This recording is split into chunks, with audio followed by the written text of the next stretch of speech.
Kimde kim cuma günü жақшылап жуынып, тазаланып, гусул кылып, эртерээк келсе жумага, келип имамга жакын отурса,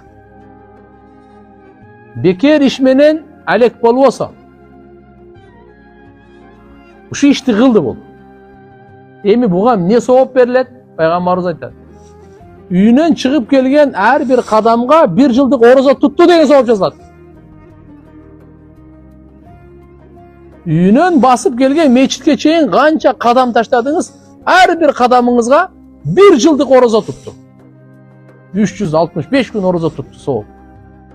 Буга кошумча ар бир кадамга, ошо эле кадамга 1 жылдык орозо тутту болуп атабы? 1 жыл түнү бою уктабай ибадат кылып чыкты деген сооп жазылат. Биздин устазыбыз ушул хадисти окуганда айтып бергенде, китептин өзүнөн окуп, Абу Давудтан окуганбыз. Мындан улуу фазилеттүү хадисти мен окуган эмесмин, көргөн эмесмин деп айтты да. Устазыбыз Маулана Ихсанул Хак дамат баракату. Иншалла караңыз, жума күнү ушундай улуу соопторду берет экен. Просто жакшы жуунуп коюш керек экен. Эртерээк келип